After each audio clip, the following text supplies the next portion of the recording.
Ya se encuentra grabando, así que en cuanto guste. Muy bien,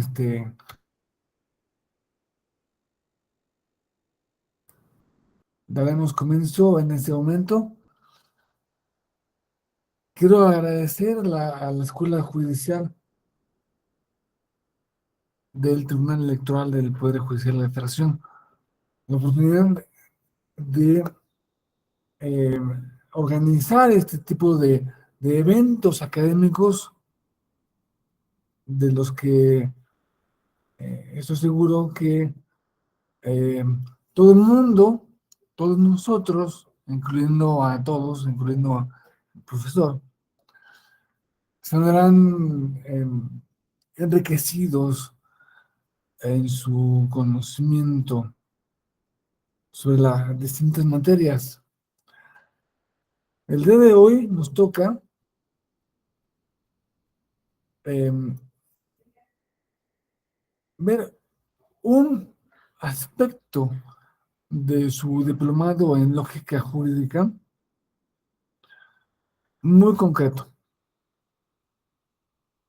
el que se relaciona con, analiza la lógica, pero en las sentencias judiciales.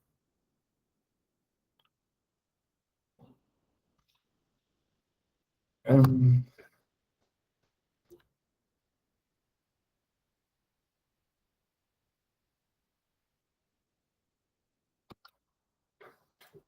Vamos a ver, eh, se va a dividir en dos este módulo.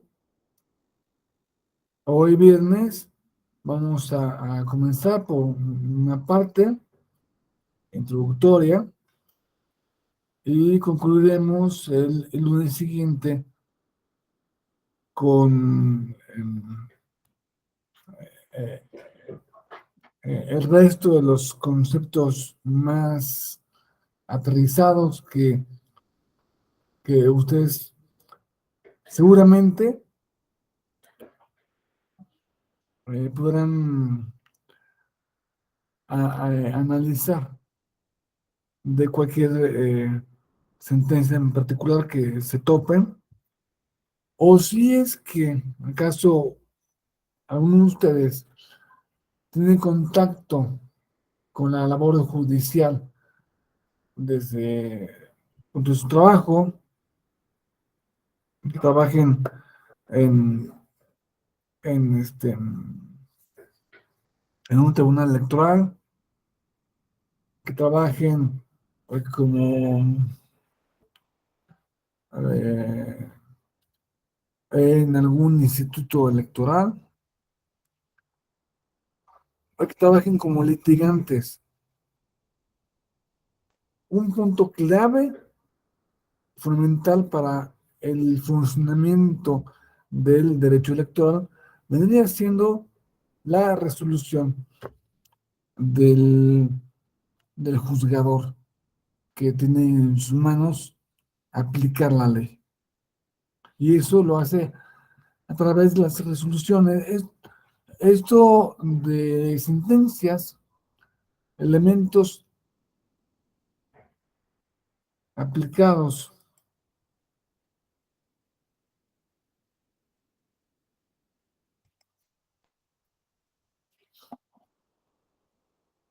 em, elementos de lógica aplicados a la elaboración de sentencias no se reduce únicamente a las sentencias que emanan de un juicio o las sentencias eh, finales, sino a todo tipo de resolución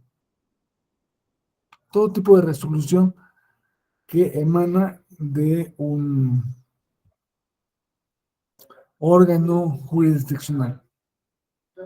Tiene que tener más o menos la misma estructura.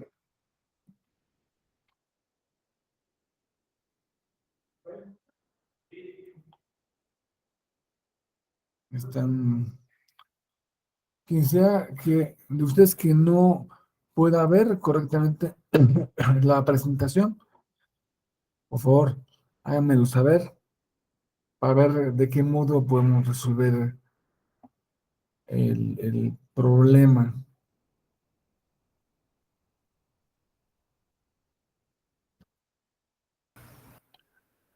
Si quiere, comparta la presentación aquí por un link y le ayudo a presentarla. No, yo lo voy, este, yo lo voy adelantando sin problemas y si quieren al final se los puedo compartir. Van a tenerla en su correo electrónico, pero ya será hasta la clase del lunes siguiente.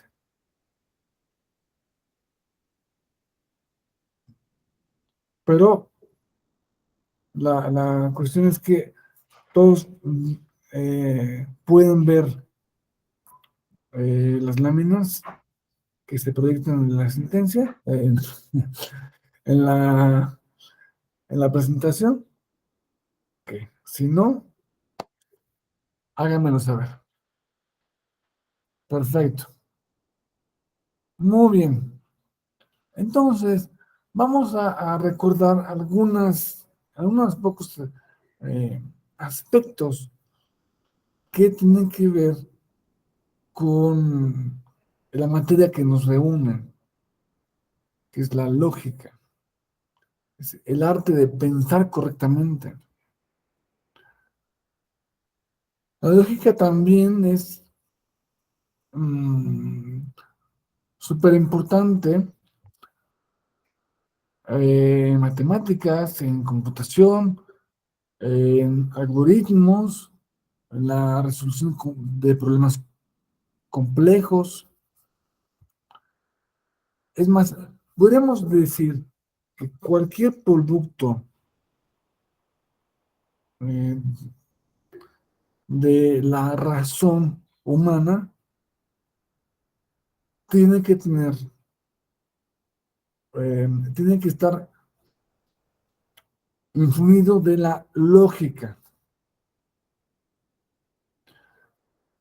La lógica para hacer, para que las proposiciones, para que lo que se dice sea válido.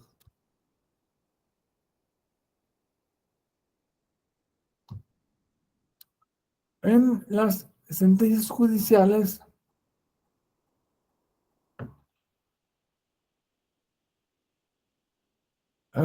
pues tenemos que entender que lógica es, como les digo, la manera correcta de pensar.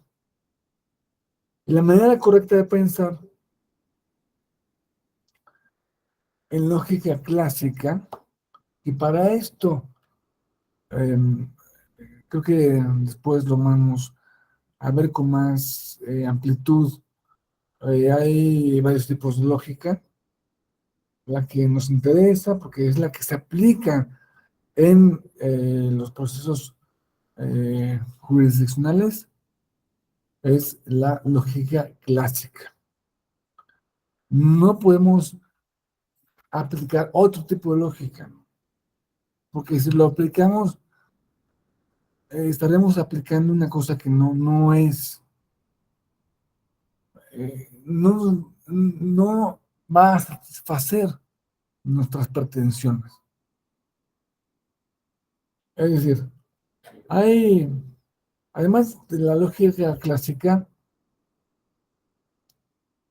que es la lógica, digamos, antigua, eh, que la lógica que se le ocurrió a Aristóteles. em, Hay otros tipos de lógica que los veremos enseguida. La lógica dialéctica, la lógica matemática, que no renuncian a la lógica clásica. La lógica dialéctica un poco se sale del huacal, por decirlo así, pero los puntos básicos, esenciales, que ya los vamos a ver, son los mismos. Bueno, en esto se habla, tenemos que tener en claro eh, la diferencia entre concepto, proposición y razonamiento. Son tres momentos distintos de nuestra mente. Concepto es em,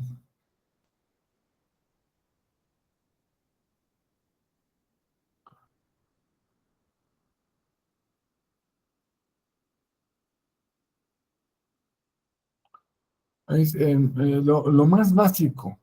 Es decir, manzana es un concepto. Nube es otro concepto.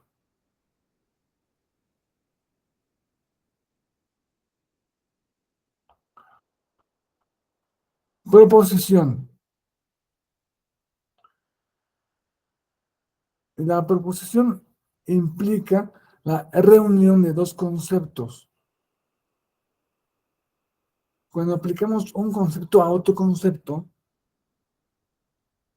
el resultado puede ser verdadero o falso. La proposición también en otro momento también se le ha llamado juicio lógico. Juicio lógico, fíjense la palabra juicio.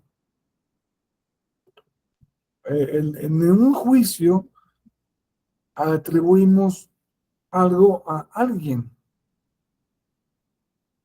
Atribuimos, eh, le damos la razón a alguien o le quitamos la razón a alguien. Este coche es de mi vecino. Esta vaca es del comprador.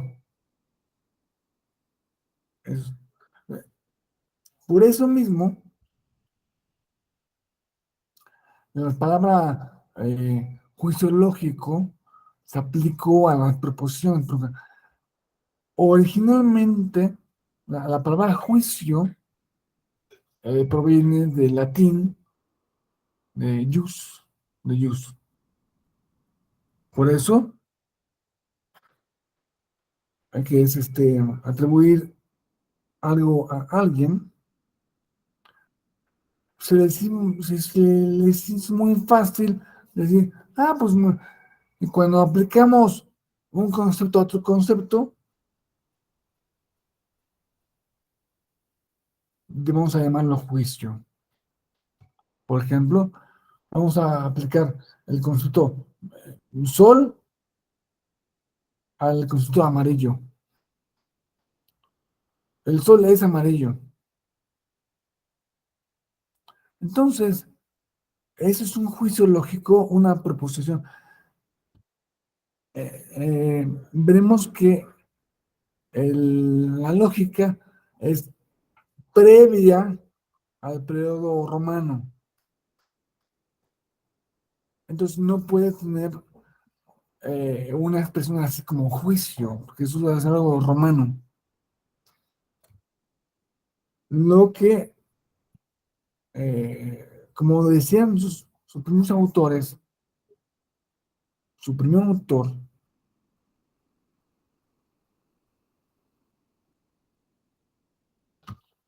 le llamaba proposición. Bueno, entonces, en las proposiciones, si las combinamos, si las decimos que una es premisa mayor, otra es premisa menor, y de ahí sacamos una conclusión, es un razonamiento, que también se llama silogismo. Eso es básicamente el, eh, el punto medular de la lógica. Tenemos que entender bien estos tres momentos del pensamiento y se aplican a todo. Un concepto eh, azul es un concepto, corbata es otro concepto, eh, no sé, zapato, ensalada, la combinación entre conceptos, las proposiciones, y la combinación entre proposiciones otorga un razonamiento.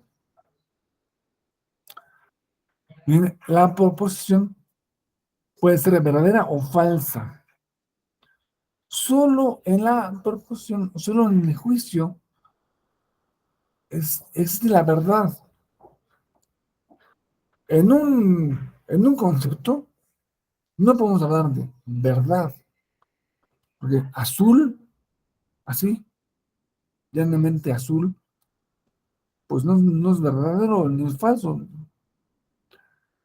Pero si digo el cielo es azul, sí puede ser verdadero o sí puede ser falso.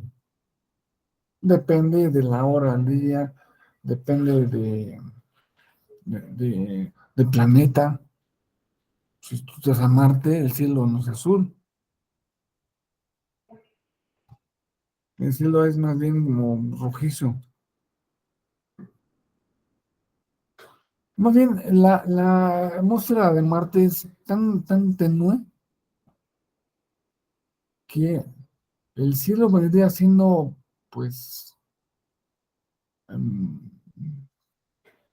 esto es, eh, podría ser algo similar a, a la luna, ¿no? Tú ves las estrellas y punto. No ves una capa de atmósfera que eh,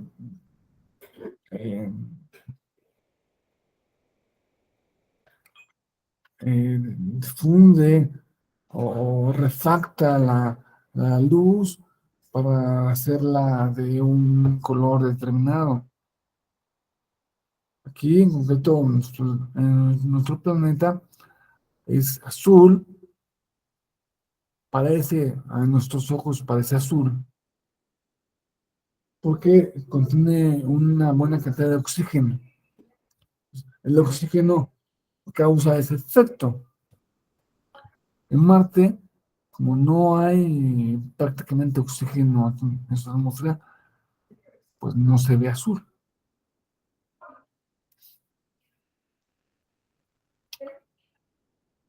Curiosamente, los atardeceres de Marte se vean como aquí, en un atardecer se ve rojo, en Marte un atardecer se ve eh, más o menos una, un símil, pero se ve tonalidades azules. Bueno, me fui por las ramas. Espero no irme por las ramas en el futuro.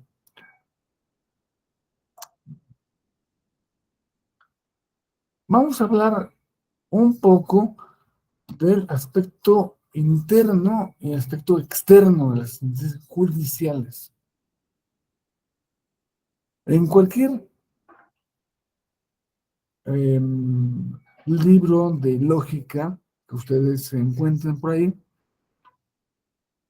y ven aspecto interno de la lógica o aspecto externo de la lógica, podrán ver que el aspecto interno es cómo se combinan las proposiciones para formar una proposición compuesta. Así, este,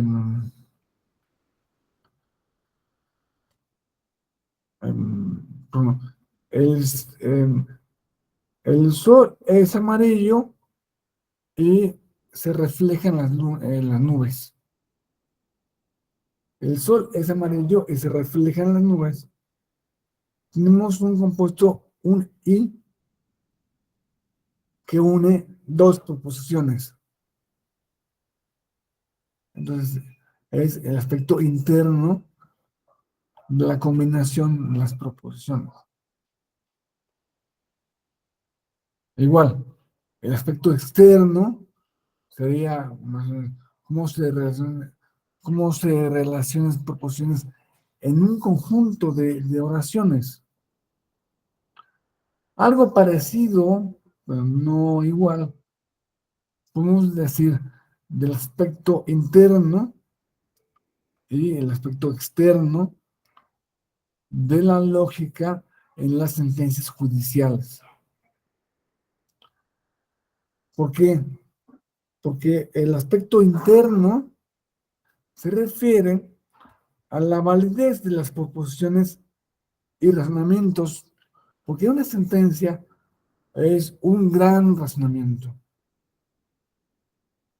O sea, es un silogismo gran, extenso. Puede tener 30 páginas, puede tener 200 páginas, pero es un razonamiento que acaba con una conclusión. Es el resolutivo.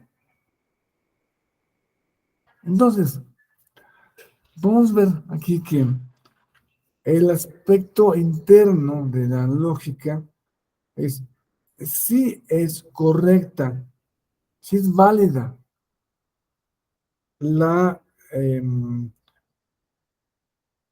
la combinación de los conceptos, las proposiciones y los razonamientos, los subrazonamientos dentro de una misma sentencia. Porque puede ser que en todo el análisis, una parte, por ejemplo, la parte que se refiere a la evaluación de los agravios, del primer agravio, es de mal hecha, sea absurda. Entonces, bueno, carece de lógica interna. Las sentencias tienen que tener lógica interna en todas las sentencias. Y en todas las partes de la sentencia, que las vamos a ver eh, después. Y también debe tener una lógica, una validez externa. Con esto me refiero a que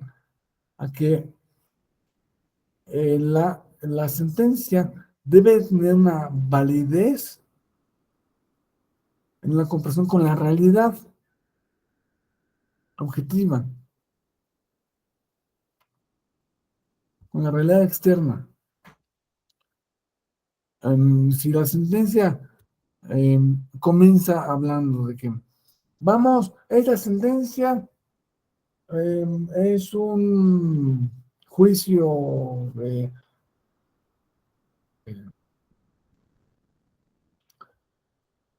un juicio ciudadano que presenta Juan Pérez contra la resolución, contra lo que dijo el INE o contra el partido político fulano. Y luego, sé que aquí vamos, el resolutivo se resuelve que Pedro Martínez tiene que tener sus derechos. Oye, o sea, esa, esa sentencia no tiene lógica, no tiene una validez. No es válido el razonamiento, ni se refiere a, bueno, es un vicio lógico interno, pero también es un vicio lógico externo. porque a lo mejor Pedro Martínez no fue el que presentó la demanda. O si dice, em, se, eh, este, se le se le se vincula a Pedro Martínez em, a comprar un banco o, o, em, se vincula a Pedro Martínez a hacer círculos, a dibujar círculos cuadrados. También es una cosa realmente salida de todo, de toda, ahora sí que de toda lógica, ¿no?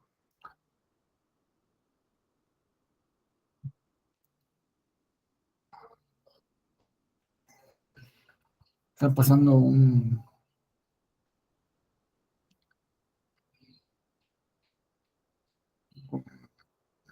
camión, bueno,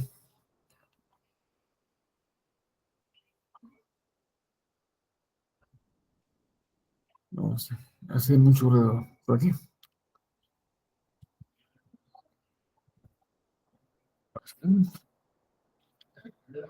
No, no me deja concentrarme en otra cosa. Bueno, como fondo de esta y la anterior presentación, puse un Partenón aludiendo a la antigua Grecia. A pesar de que la antigua Grecia sabemos que no estaban así, digamos, no, estaban pintadas las columnas y pintados los frisos y todo era de un color muy bonito.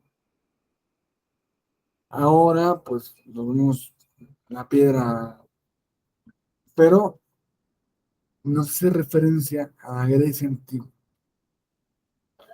¿Por qué? Porque la lógica clásica se inició en la Grecia antigua y fue tan bien hecha que hasta nuestros días sigue operando. En el siglo XVIII, finales del siglo XVIII, Manuel Kant decía que la lógica clásica no ha merecido, no ha necesitado cambiar nada desde su creación. Claro que eso es una exageración y a lo mejor alguien que sepa bien de historia lógica le podrá decir un par de cosas a Kant, porque sí pasaron, sí hubo cambios en la Edad Media, pero en sus categorías principales no hubo necesidad de cambiarla. No es como cualquier teoría filosófica. La lógica no es una parte de la filosofía. Eso lo decía mismo Aristóteles. Es una herramienta, es una herramienta que sirve para evaluar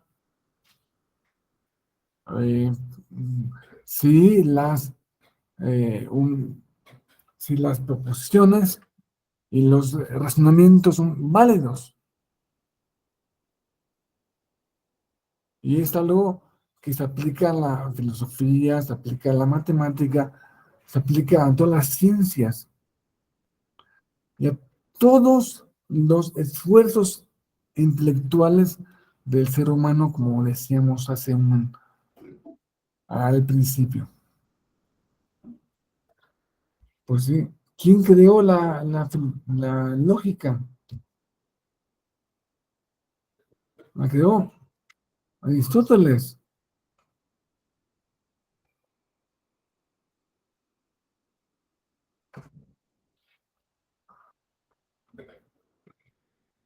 Para Aristóteles,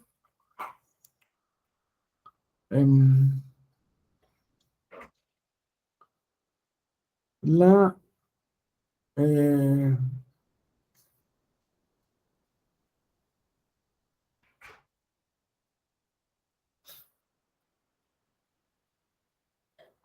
la filosofía era lo fundamental, lo que llamaríamos nosotros ciencia, porque fíjense que Aristóteles, aparte de crear la lógica, fundó muchas disciplinas. O sea, el impacto que ha tenido Aristóteles sobre la historia del pensamiento humano, sobre todo occidental, pero lo podemos extender a todas las culturas.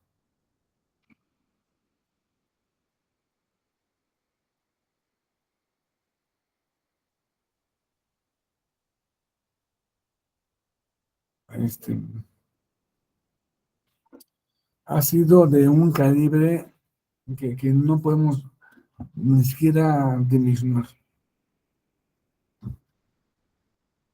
Simplemente fundó la metafísica, fundó la ética, la astronomía. No es que él haya sido el fundador, el primero que se le ocurrió la astronomía, el primero que miró a las estrellas, no. Pero fue el primero que categorizó en, en, en, en, en, en estancos, en cuadritos, los conocimientos. La lógica sí claramente es una creación de él, pero él le puso categorías a todo, a la biología, la sociología, habló de arte, habló de política, habló de física, habló de botánica, habló de anatomía humana. Quizá en nuestros días a Aristóteles no lo llamaríamos filósofo, porque es un tipo que un día escribe de, de metafísica. Oh, ok, sí.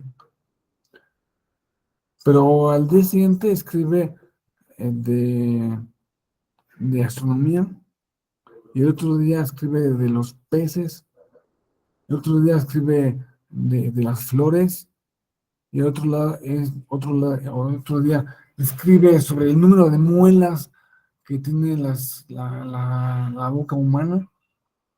El otro día escribe sobre los tipos de insectos que... Otro día escribe sobre el bien y el mal, las conductas humanas. Otro día escribe sobre la política. En fin, es el mayor organizador del saber humano que nunca haya habido. No, al menos el primero, pero tiene mucho mérito. El mérito es que partió, él sí partió de cero. de cero. A él se le ocurrió todo, clasificar todo. Y fue por lo mismo artífice de nuestros hábitos sintácticos y lógicos. Si a nosotros se nos hace lógico pensar que decir el sol es amarillo y no el amarillo es sol,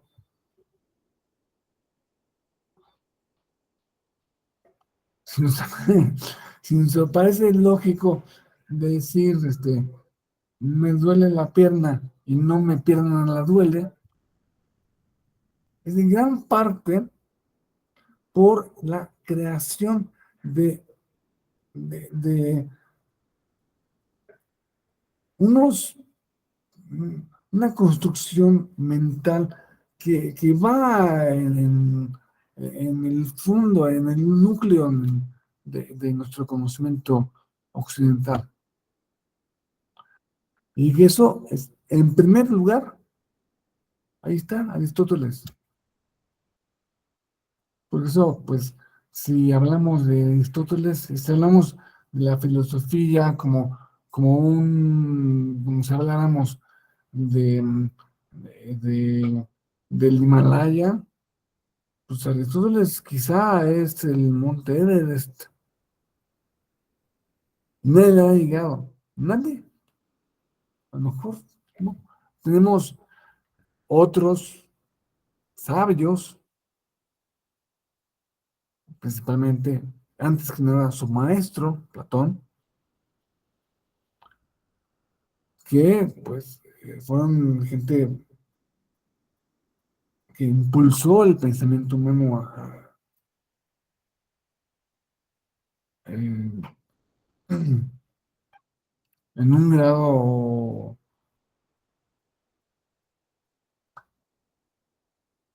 supremo. Pero cuando hablamos de Aristóteles, hablamos de un filósofo.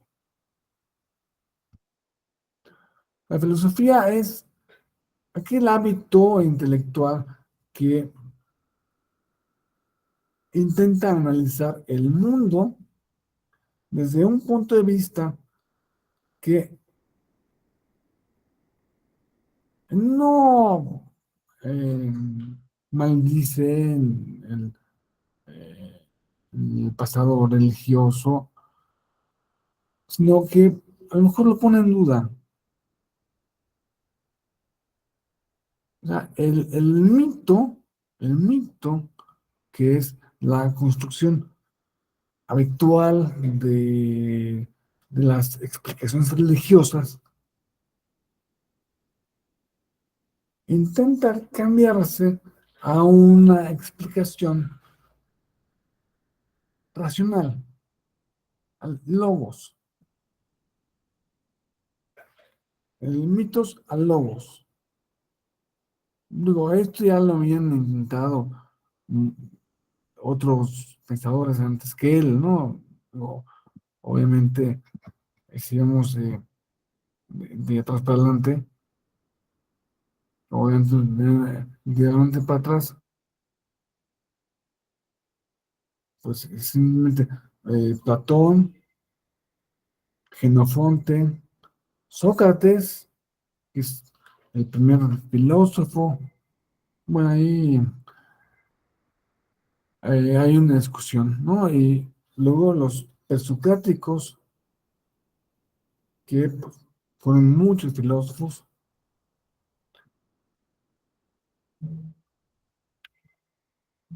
Él es claramente, claramente un filósofo.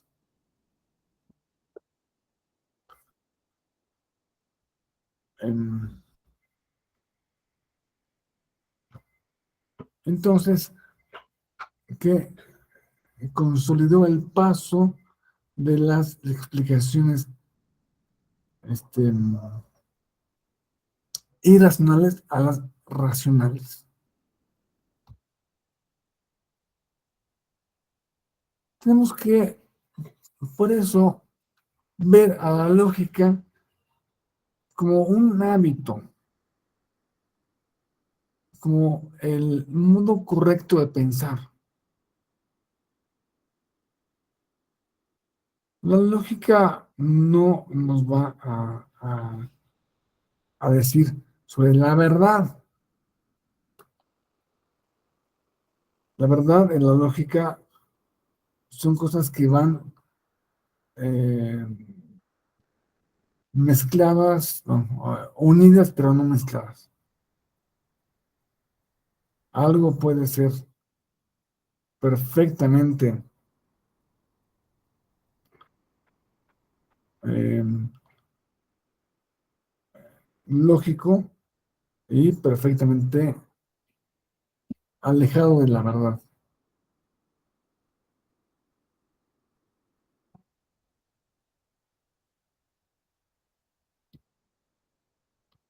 Eso, nosotros le damos lógica por la palabra logos, pero Aristóteles no le llamaba lógica. Aristóteles le llamaba analítica. Analítica. Ustedes pueden ver que viene en sus libros analíticos. En los analíticos, eh, Aristóteles despliega o explica lo que es muchos puntos de la lógica. Ahora los pasé una embarrada, pero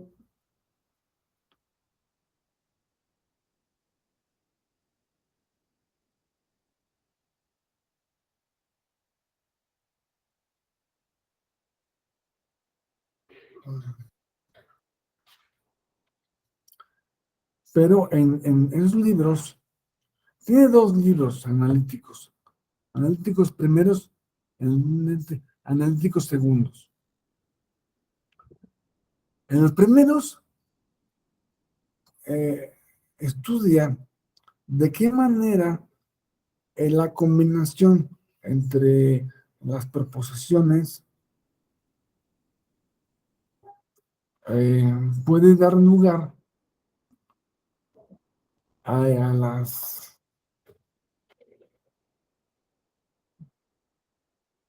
eh, es, es correcta, es correcta eh, la manera en que un concepto, la manera en que dos conceptos, en que dos proposiciones se asocian para dar lugar a un razonamiento.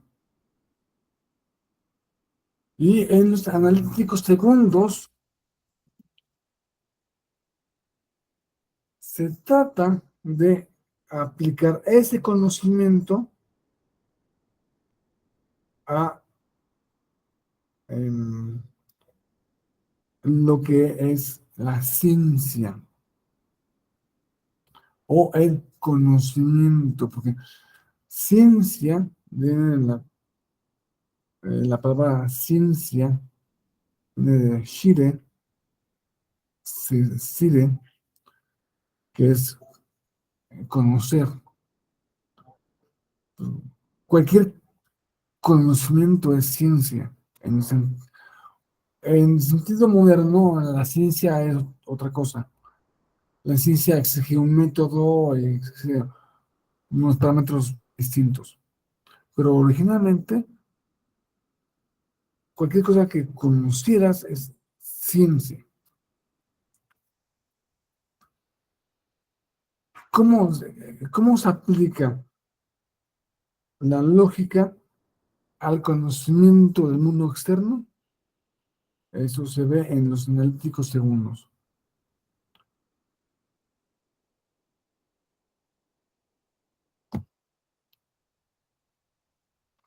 Y pues podemos ver que, de nuevo,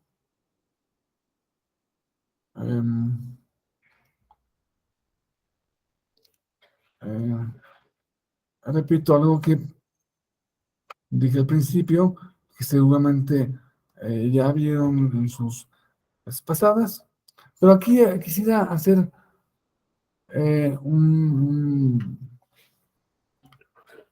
una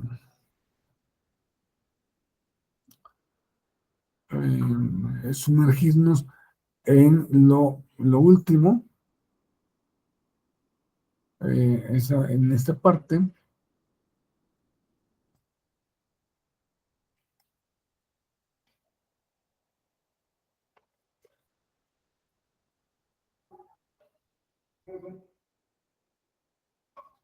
Aquí vemos el quiebre entre la lógica clásica y ciertos aspectos de la lógica moderna. Cuando un Nietzsche, mm, los postmodernos dicen que todo es retórica. Entonces, la verdad no está en el psiquismo, la verdad no está en la proposición. La verdad está en la retórica,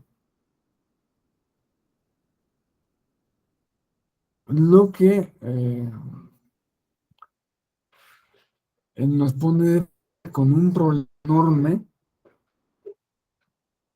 que es el problema de la verdad, que ya lo trataremos con mayor profundidad.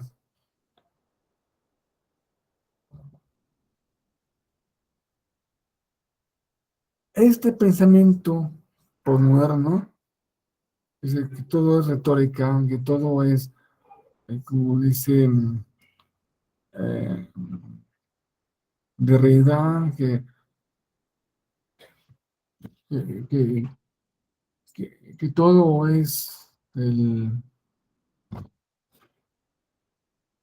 todo es narración,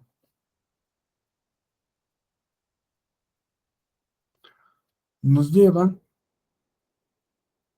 a esto, a la posibilidad de que si todo es narración, pues nada es verdad. Si nada es verdad, ¿qué pasa? Si nada es verdadero, ¿qué pasa? Que nada es falso. Entonces, ya las falacias son categorías que se estudian en el pensamiento de la lógica clásica. Aquí ya nos brincamos, no puede haber falacias, no, todo es verdad y pues, nada es mentira. Pues si decimos que cualquier cosa es verdad o, o mentira o no importa, es lo mismo, pues estamos ante las posverdad. La posverdad es una creación muy nueva, una creación de pensamiento posmoderno que nos pone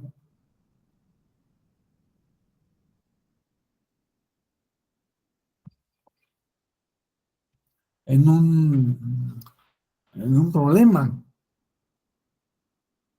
porque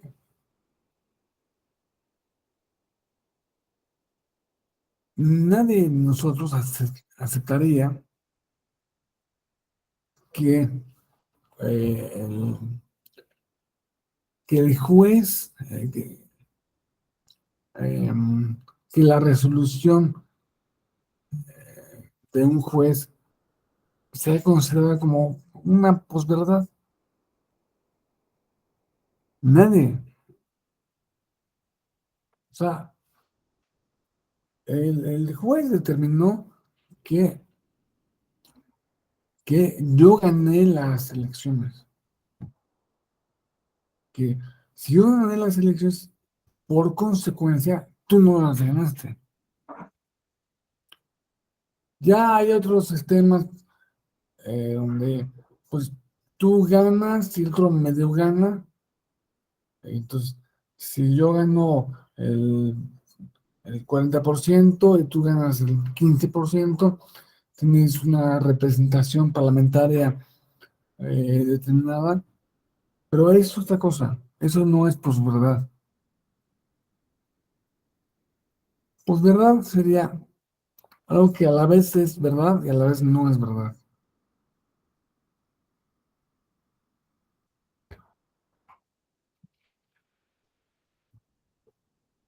Eh, por ejemplo, vamos a poner un ejemplo.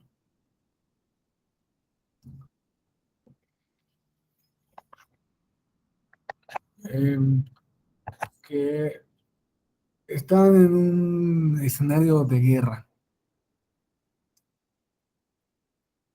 en una ciudad. Viene alguien corriendo y pasa por enfrente de un monje. Y diciendo, monje, me vienen persiguiendo, me quieren matar. Díganles que no pasé por aquí. Y se va corriendo. Y luego los soldados llegan y le preguntan al monje, oiga, ¿no pasó por aquí un tipo de fulano? Y dice el monje con sus ropas, no pasó, no pasó por aquí. Y señalando a su, a su ropa de ropa. No, no pasó por aquí. Todos los demás entendieron que no pasó por esa calle. Se fueron para otro lado. Eso podría ser, claro que el concepto puede ser eh, mucho más este, complejo. Ahora, si estamos en un momento que no acabamos de salir del pensamiento antiguo.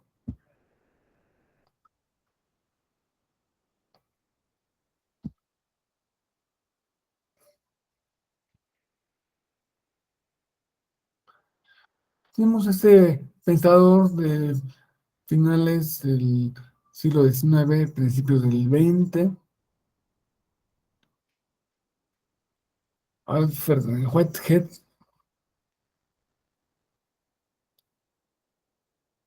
que es conocido muy conocido en la filosofía analítica.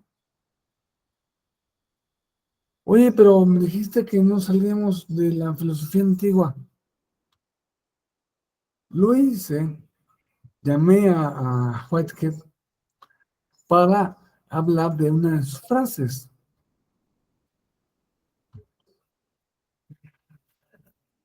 Toda la filosofía occidental se reduce a una serie de notas escritas al margen de las páginas de Platón.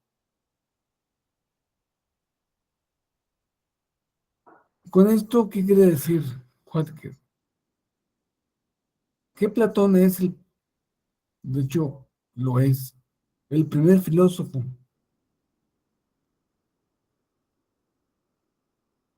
el primer filósofo, el que puso las, eh, los cimientos de todo lo que vendría siendo el pensamiento posterior, lo puso Platón.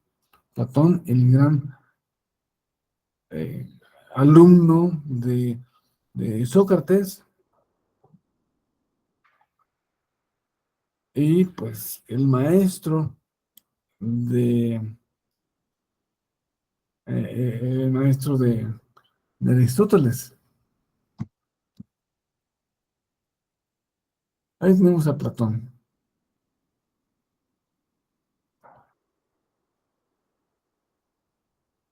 Y es importante porque, si en cierto modo, el pensamiento aristotélico es una respuesta al pensamiento platónico,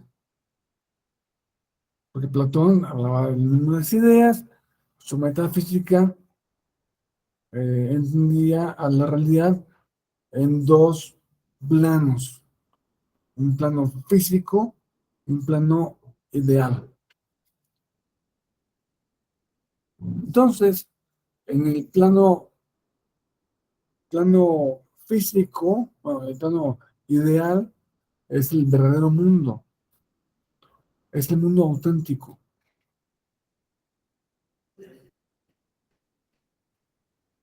en el que el mundo físico, este cochino mundo donde nos tocó vivir, solo es una pálida sombra. Nosotros existimos desde hace toda la eternidad. Existimos en ese mundo eh, ideal, en ese mundo de las ideas. Entonces, veíamos a las ideas, a todas las ideas las veíamos, al- por ejemplo, al caballo,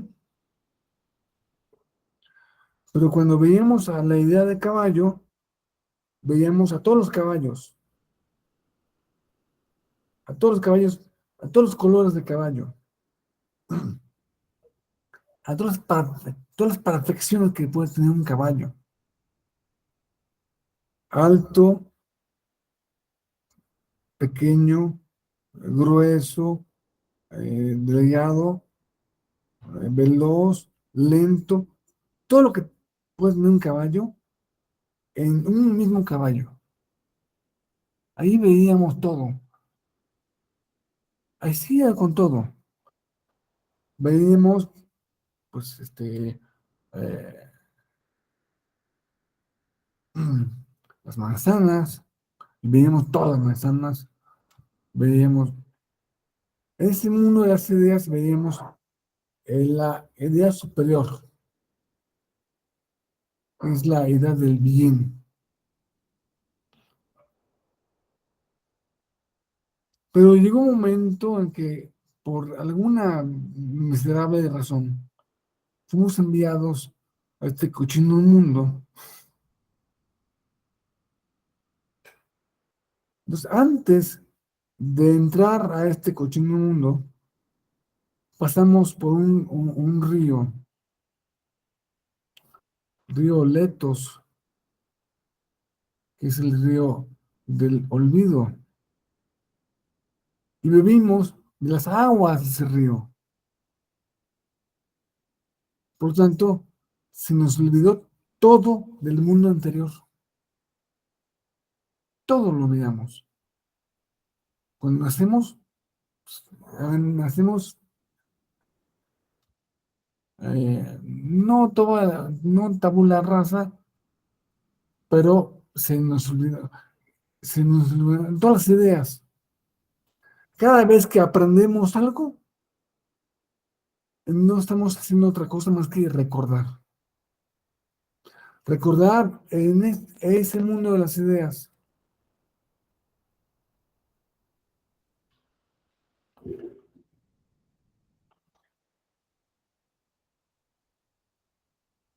Por eso, la, la palabra verdad para Platón eh, sería aletheia, que consta de dos términos, el término a como el término negativo y letheia, letos, como olvidar, ¿no? desolvidar, no olvidar. Eso venía siendo la verdad. Es recordar en el sentido de estar otra vez en este mundo de las ideas, en ese mundo perfecto de las ideas.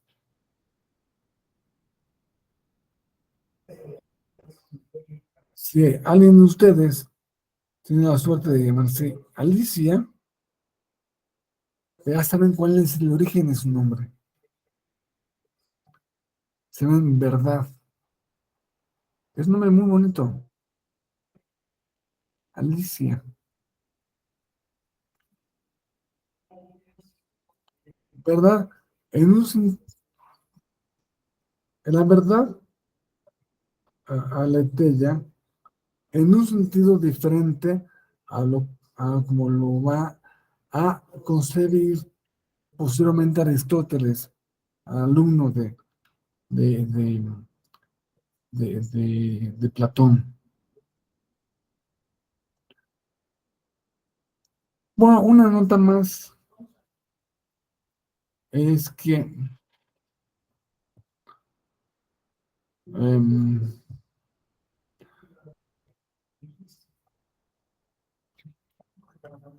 yo, el, el primer filósofo fue Sócrates, porque él fue el primero que dijo en oposición a los sofistas. Vamos a ver la palabra sofos como sabiduría, sofía, sabiduría, sofista, el que tiene la sabiduría, el que posee la sabiduría. Entonces, Sócrates, que se ve que era un hombre más humilde, eh, pues dijo, caray, yo no puedo decir que tengo la sabiduría, nada. Yo en todo caso soy aficionado, amante de la sabiduría. Filos, filo es eh, afecto a, amante de, filósofos, filósofo. De ahí viene la palabra filósofo, que originalmente es una palabra mucho más humilde. Es un simple aficionado a la sabiduría, que por supuesto no tiene, no es el sabio.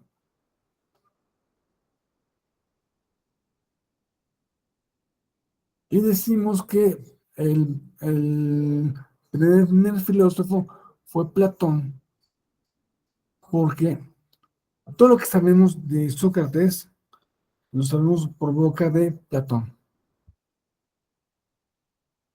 Sócrates era un personaje de los diálogos de Platón.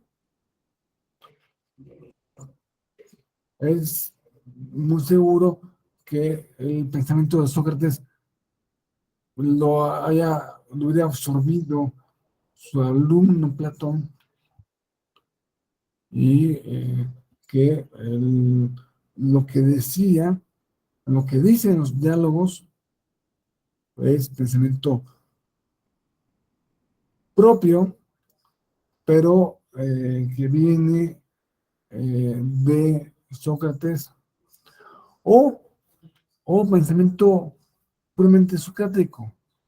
No podemos saber, o sea, que nos consta que es el primer filósofo, el primero que se planteó grandes cuestiones, es, es Platón.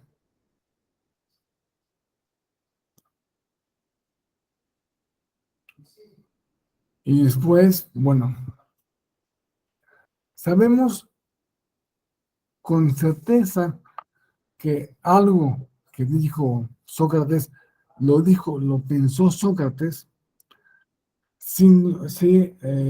lo, si hacemos una comparación entre con otra fuente. Tenemos otra fuente, no solamente Platón. Y la otra fuente es Genofonte. Genofonte también habló sobre Sócrates, ya menos de que se hubieran puesto de acuerdo, que parece ser que no. Lo que dicen los dos que dijo Sócrates, real y auténticamente lo dijo Sócrates. Lo que dice Platón que dijo Sócrates, pues puede ser Sócrates, puede ser su propio pensamiento. La importancia de Sócrates, de Platón, ahora, en ese punto, es haber sido el inspirador de la filosofía de Aristóteles, que era hoy por hoy, lo veríamos como un materialista, ateo, ¿no? Un cuate que, no, que el mundo de las ideas, no. Las ideas están dentro de las cosas.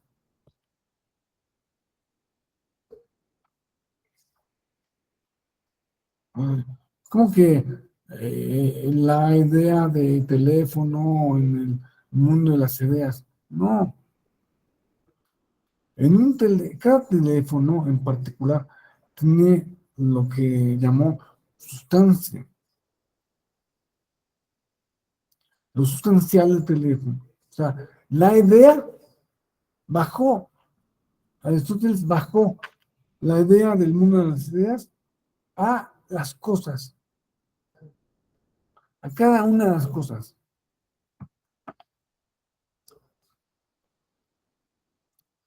Y pues eso fue un acercamiento más, hoy lo consideramos más realista, pero eh,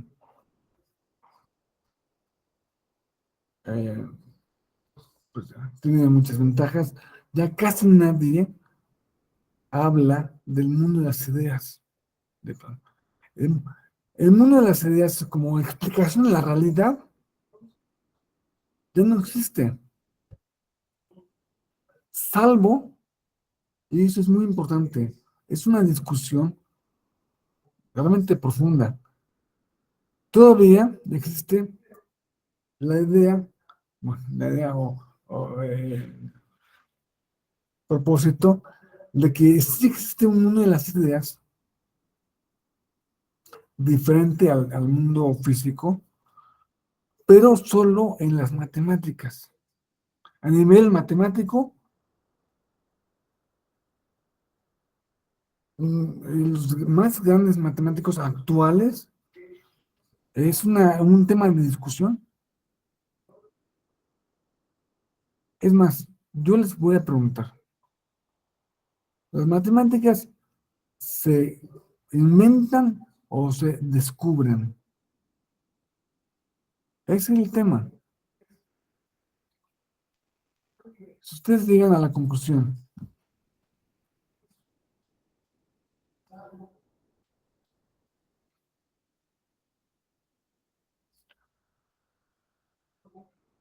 de que ya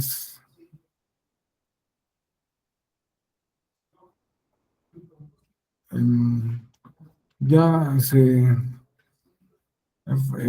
se ocultó la presentación. Bueno, ya se fue, ya me viene a mí. Pero antes sí, Sí, doctor. Sí, sí lo vemos. antes, Gracias. antes se veía la presentación. Bueno, los más importantes pensadores todavía tienen esa discusión. Les voy a hacer la pregunta. A ver, Me gustaría que Jesús Alberto me dijera su opinión. ¿Las matemáticas se inventan o se descubren? Gracias, doctor. Pues yo pienso que se descubren, este, finalmente, digo, no me puedo imaginar, eh, híjole, sí es una pregunta complicada, este, pero yo pienso que se descubren finalmente las cosas que se pueden eh, contar o representar en términos matemáticos, pues siempre han estado. Y en este caso, pues pienso yo que el ser humano pues tuvo que descubrir esa manera de representar en símbolos lo que finalmente existe. Esa es mi opinión. Ok.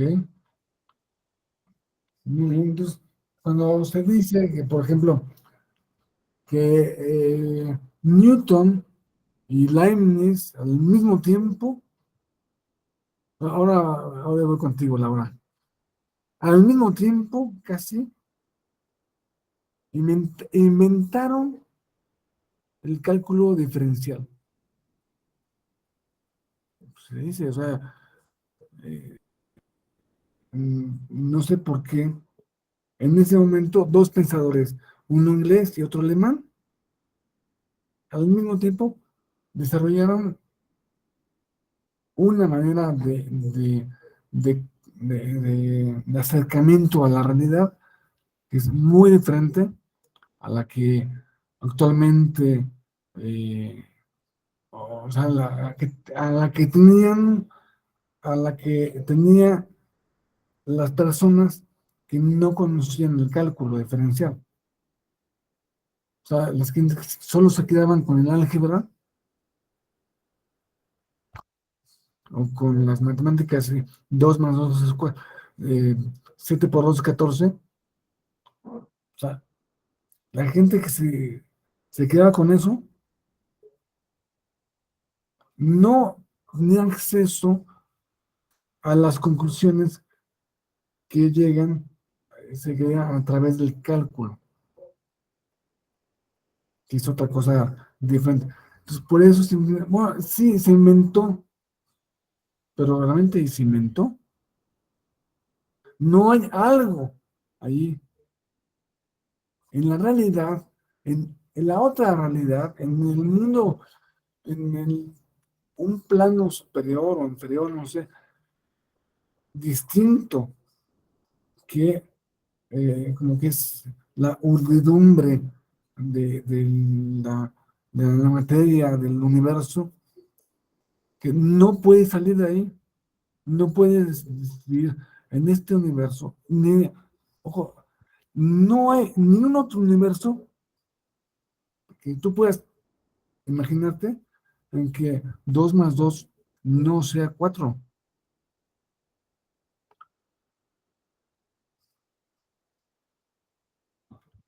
Bueno, Laura, Hola, doctor. Antes que nada, feliz año. Qué gusto de verle nuevamente. bueno, Oiga, ¿sabe qué me imagino felicidades. yo? Digo, no dudo de la capacidad de Leipzig o de, no sé, de los grandes pensadores, pero más que inventar, yo creo que lo que ocurre aquí es el proceso de describir, o sea, descubren más bien un lenguaje con el que pueden descubrir un suceso, porque decía un magistrado, Mauro Miguel Reyes Zapata, que daba un diplomado padrísimo de epistemología también, decía, en la vida real, en el mundo del ser, no existe un círculo, pero hay muchas cosas redondas, entonces había que describir cómo se iba a llamar esa figura, había que diseñar de alguna manera un símbolo que le representara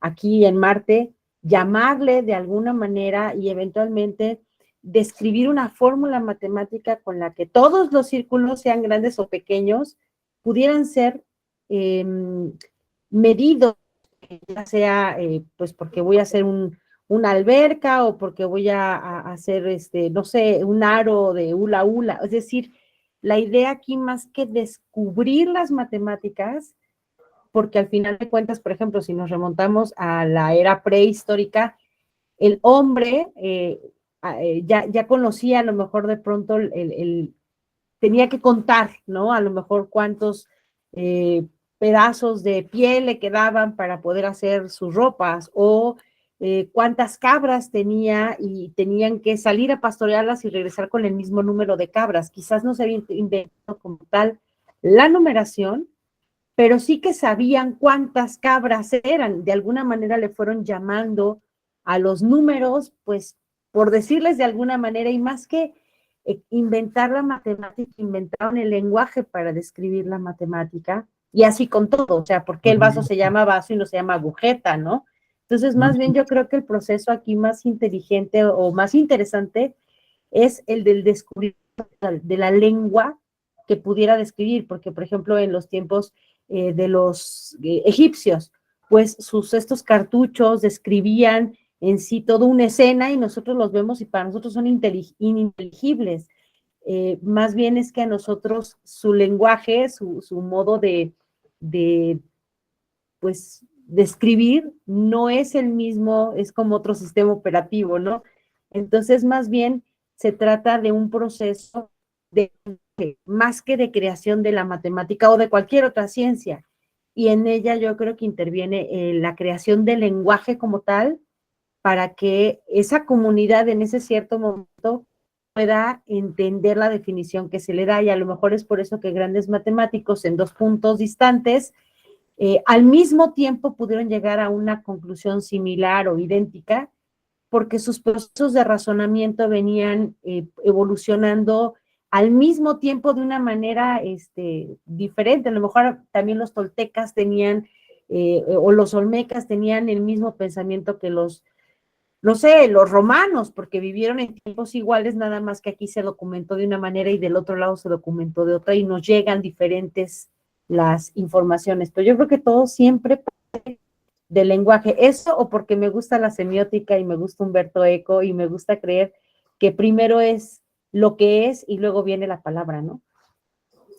Me gustó mucho, yo estoy de acuerdo contigo, me gustó mucho concebir las matemáticas como un lenguaje, ¿no? Ir descubriendo ese lenguaje de la realidad. Ahora que, aunque sepamos cuál es ese lenguaje y cómo se ordena la realidad entre sí, de alguna manera tenemos ahí una falla, un problema, es que en el fondo, después de 2400 años de filosofía, después de 500 años de ciencia,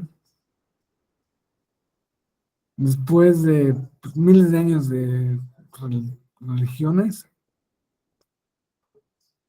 no sabemos qué es la realidad.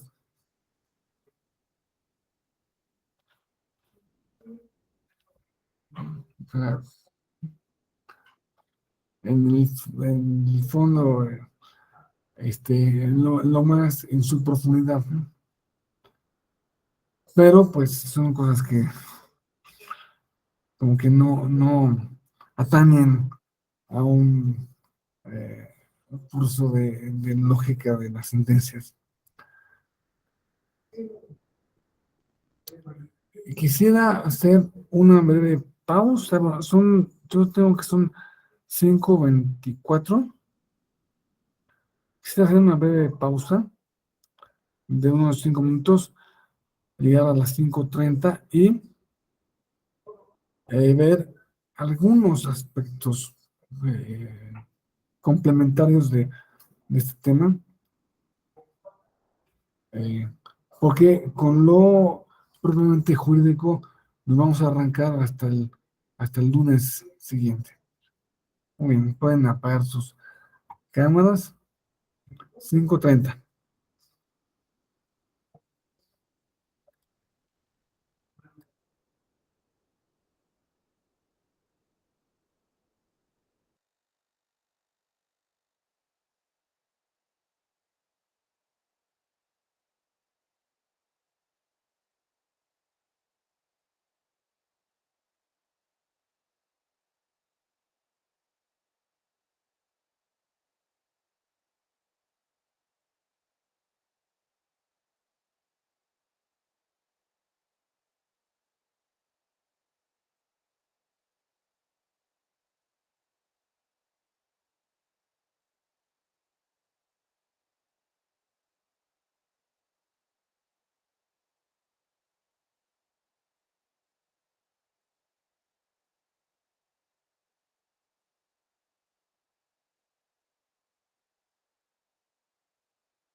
Bueno, ya estamos de vuelta.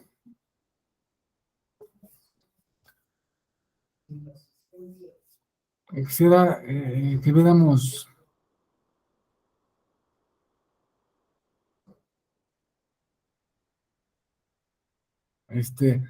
ya para terminar esta clase en esta media hora.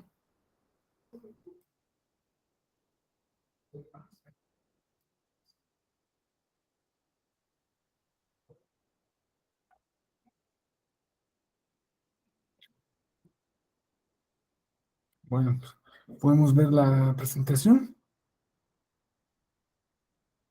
Muy bien.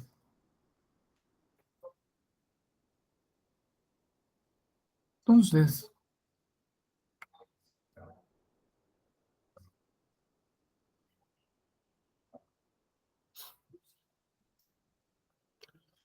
quisiera que viéramos los tipos de lógica.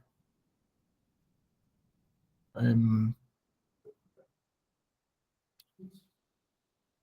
Primeramente, en primer lugar, tenemos la lógica clásica, que es la que les he venido explicando en términos muy genéricos a lo largo de esta clase. Pero luego ¿qué pasa? Que viene un filósofo que no es un simple filósofo, es lo más próximo que podríamos decir a un genio, un sabio, que es Hegel. Entonces empieza a entender con mucha profundidad la estructura del mundo. Entonces entiende de qué manera se va eh, es- estructurando la realidad, aunque no sabemos qué es en lo profundo, sí sabemos eh, que, que es sí, sí, sí le podemos aplicar esa denominación al mundo externo.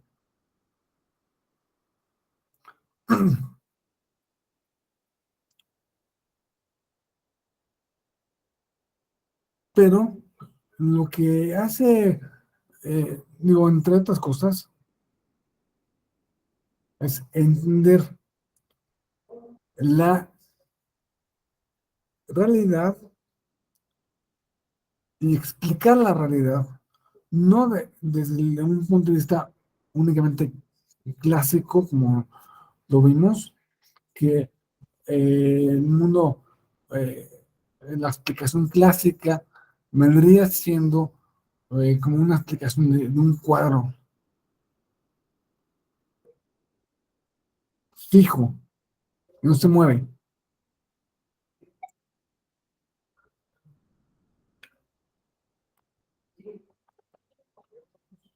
Este, Él lo que hace es entender esa realidad como que en tres dimensiones, en, en movimiento, ¿vale? Nos- entonces, lo que ahora es un cuadro, eh, con el paso del tiempo ya no es un cuadro, ya es un rectángulo, y luego es una línea, luego es un círculo, luego es una pirámide, ¿no? Lo entiende, lo va entendiendo así. Y para eso propone una explicación, una, una manera de explicar la mutación de todo esto a través de una dialéctica. Eh,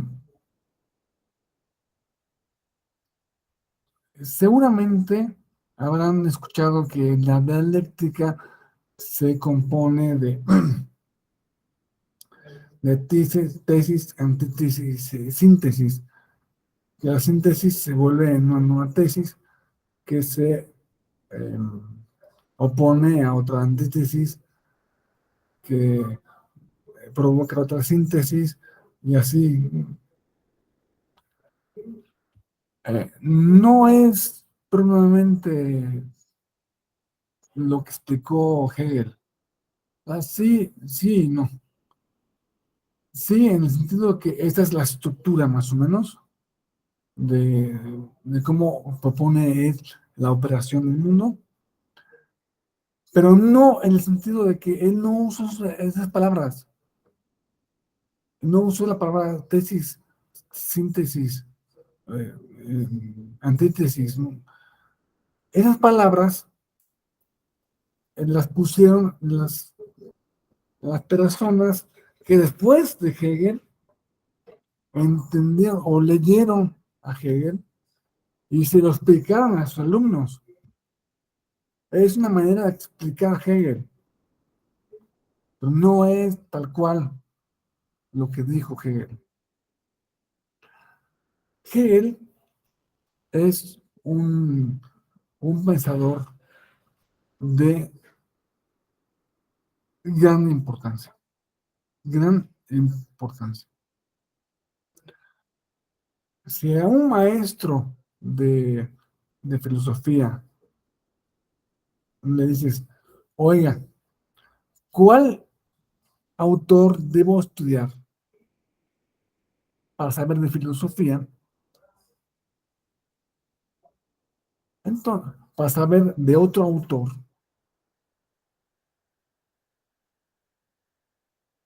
responderá, si este otro autor nació dentro de un periodo de hace por lo menos los últimos 180 años para acá, debes estudiar a Hegel. Porque si Aristóteles es el Everest, Hegel es el K2, ¿no? Más o menos ahí se van. Influyó Hegel en el marxismo, influyó en todo el posmodernismo, influyó en, eh,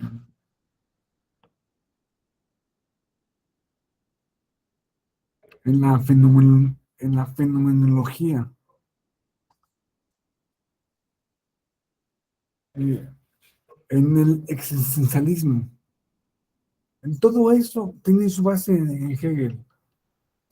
Y él propone una lógica que cambia algo de la lógica que no la acaba de romper finalmente, porque no, hazte para allá, ¿no?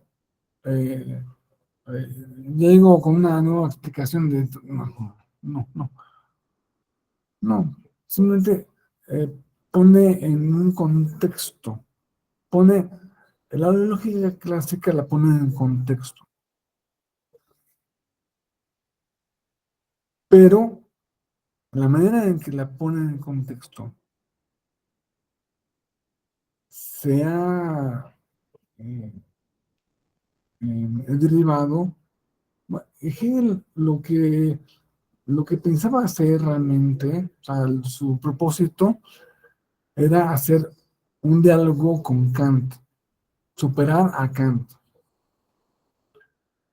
Y si Kant llega a las antinomias, pues propone, es una síntesis, una tesis, antítesis, y van siendo las antinomias kantianas. Hombre, pues, ¿por qué no? Esto produce otra síntesis que es más, que es el producto de lo anterior, que a su vez entra en una dinámica dialéctrica. ¿Y cuál es la primera eh, eh, em, cuál es la primera oposición? Porque aquí, cuando buscamos eh, este, eh, tesis y antítesis, son cosas que se oponen.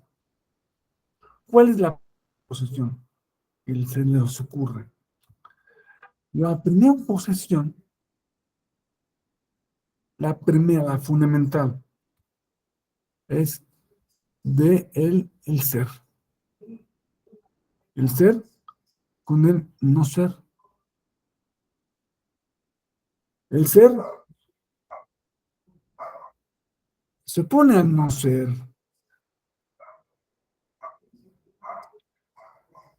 Y dentro del ser está el no ser, y dentro del no ser está el ser, ¿no? Dentro de la nada está el todo, dentro de todo está la nada. Entonces, el, el, el conflicto, la confluencia entre el ser y el no ser produce el devenir.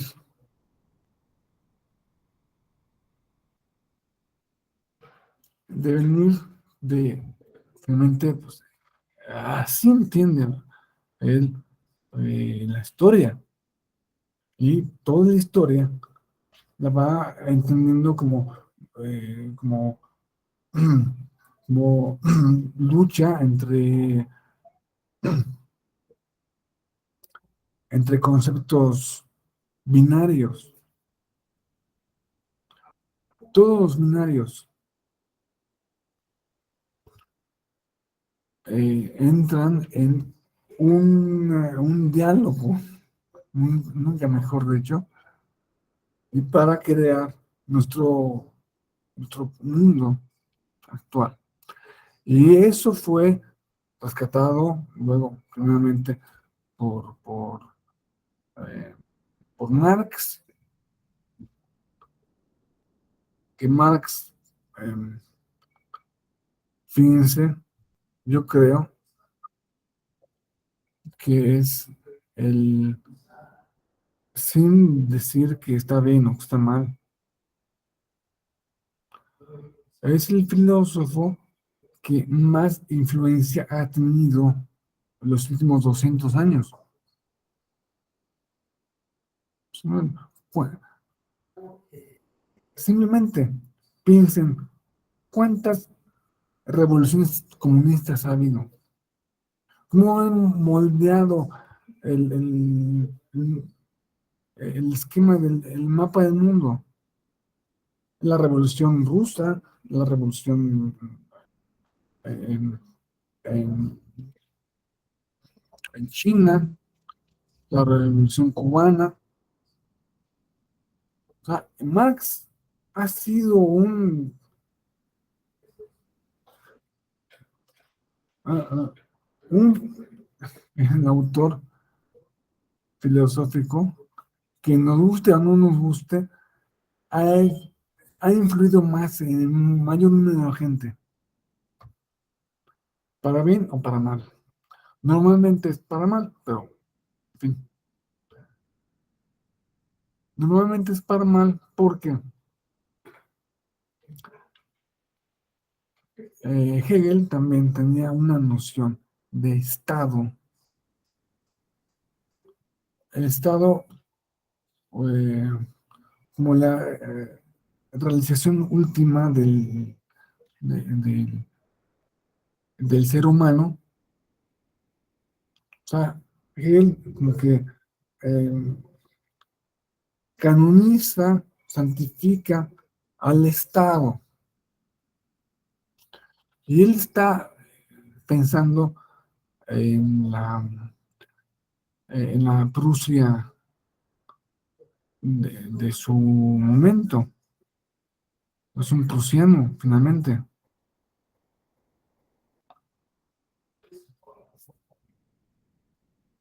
Entonces, con eso está elevando. Pero cuando hace esto, las revoluciones comunistas ponen al Estado como realización última del ser humano, en el sentido de que cambian la concepción de la persona, ponen abajo del Estado. El Estado está arriba. Entonces, para cualquier cosa que signifique mayor, mayor beneficio del Estado, el individuo es prescindible. Si hay que mandarlo a Siberia, si hay que mandar a 10 millones de opositores a Siberia, pues mandamos. Digo, no nos vaya a faltar gasolina, ¿no? Para mandar tanta gente. Eso es lo único que nos puede, este, eh, nos puede poner un pero. Entonces, pues,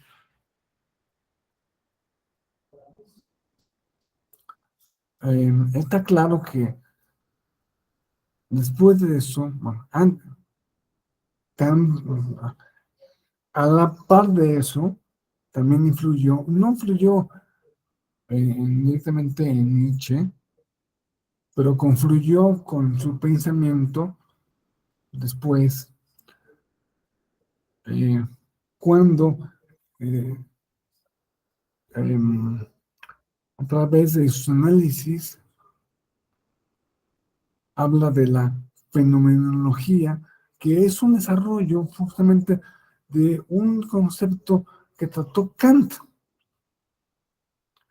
Nosotros podemos conocer el fenómeno. Bueno, es algo filosóficamente mucho más complicado, ¿no? Pero con eso influyó eh, en, en, en Heidegger, influyó en todos los existencialistas. Y entonces díganme si no tiene importancia la figura de Hegel.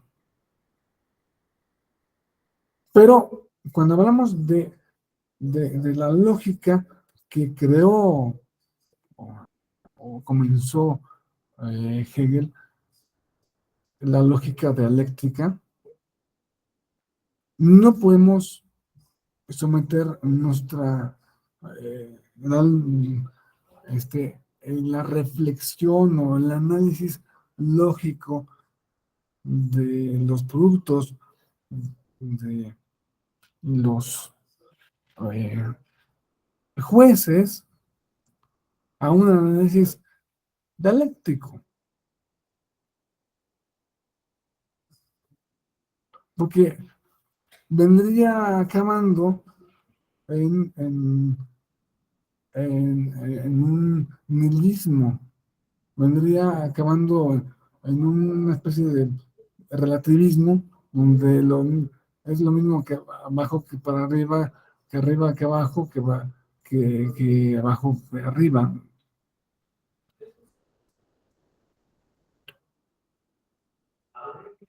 elementos.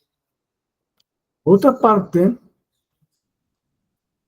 y esto con la influencia de otra parte del desarrollo moderno, desarrollo más bien británico, aunque estos hayan sido alemanes,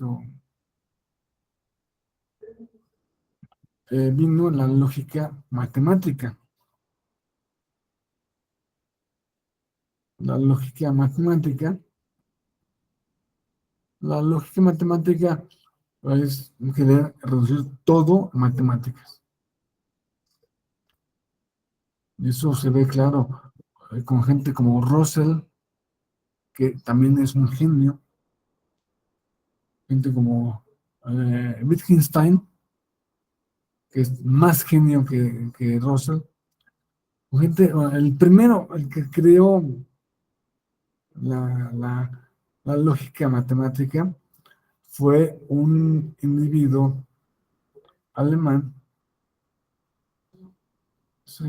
alemán o austriaco. Luego les averiguo, que es Gottlob Frege. Frege, pues sí, era un maestro de universidad. No, no tenía, su pensamiento no hubiera pasado, no hubiera tenido ninguna repercusión. De no haber sido porque tuvo grandes alumnos, no haber sido porque tuvo a un Russell de alumno.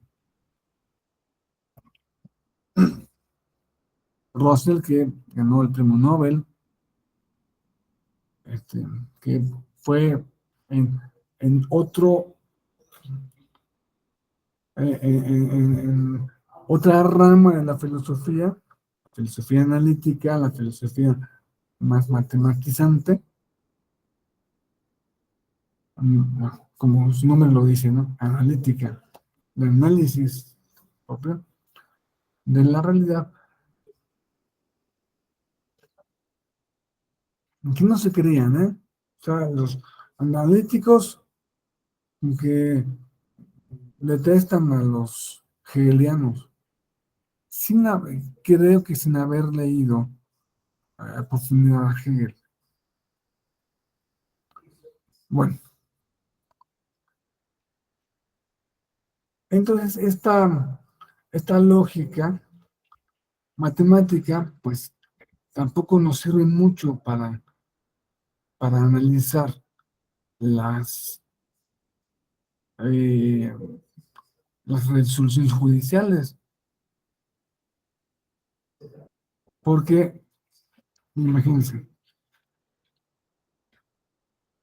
a través de esta filosofía lógica matemática, se reduce el mundo a átomos de conceptos. O sea, atomi- a- el propósito es atomizar la realidad. Y solo hablar de hechos. Solo podemos hablar de hechos. ¿Qué es un hecho? Bueno, que el tenedor esté a 2.3 centímetros del vaso es un hecho. Que eh, tu ojo izquierdo esté a 2.5 centímetros de tu ojo derecho es otro hecho. Que el color de tu pelo sea negro, o sea, rubio, o sea, café, o sea, es un hecho. Entonces, esos hechos, de alguna manera, encuentran una relación a través de las matemáticas. Él quiere explicar todo el mundo a través de las matemáticas. Claro que eso, pues, es algo ilusorio, ¿no? como también es ilusoria o reduccionista la lógica dialéctica. Muy profunda, muy interesante, pero ilusoria. Solo podemos decir que nos va a servir para la lógica, para el análisis de, de las resoluciones judiciales, como de las obras, de casi cualquier otra obra del intelecto humano, a la lógica clásica. Digo que ambas, la lógica clásica no es que la hayan refutado, no la tiran a la basura. El mismo Hegel dice que una cosa no refuta en la otra. Como la flor no refuta al capullo. Tenemos un capullo que se convierte en flor y luego esa flor se convierte en fruto. El fruto no refuta a la flor, ni la flor refuta al capullo, sino que sistémicamente, eh, es, son verdaderos todos los momentos de ese sistema que comenzó en un capullo y terminó en un fruto.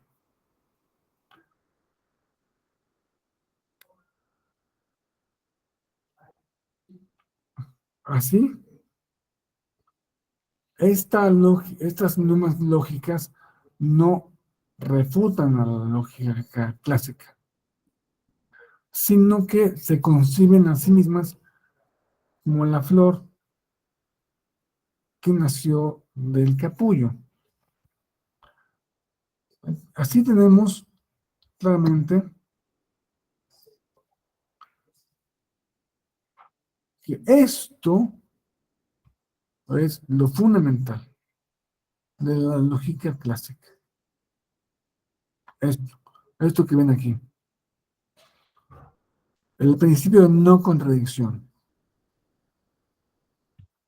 Un vaso no puede estar lleno de agua y vacío de agua al mismo tiempo.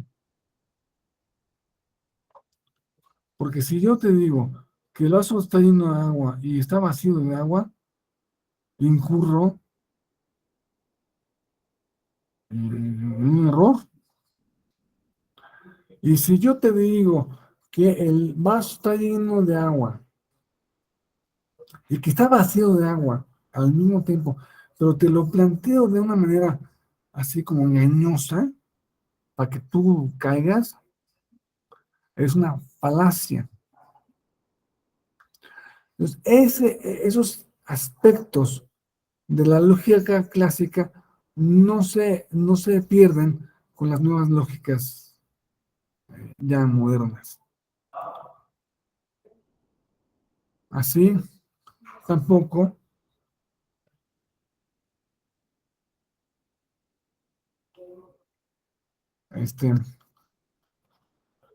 otros aspectos de la lógica clásica que no han cambiado, que no cambian y no van a cambiar, porque la lógica no, esto no va a cambiar. El principio de no contradicción no va a cambiar.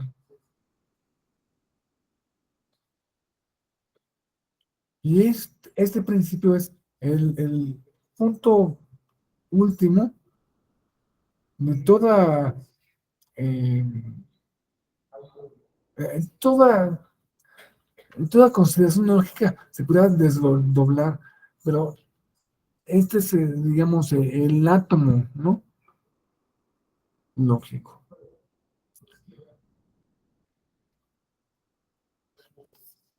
Bueno, pues digamos hasta aquí.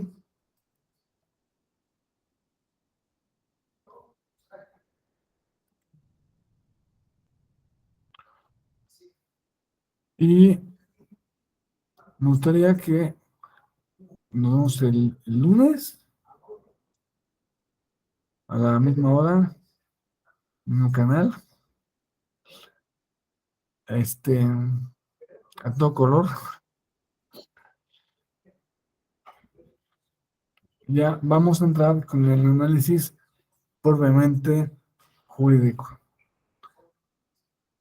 Que les vaya muy bien y que se pasen un feliz fin de semana. Buen fin de semana. Gracias, Gracias. Hasta luego. igualmente, que Gracias, descansen. doctor. Hasta luego. Adiós, compañeros. Hasta luego.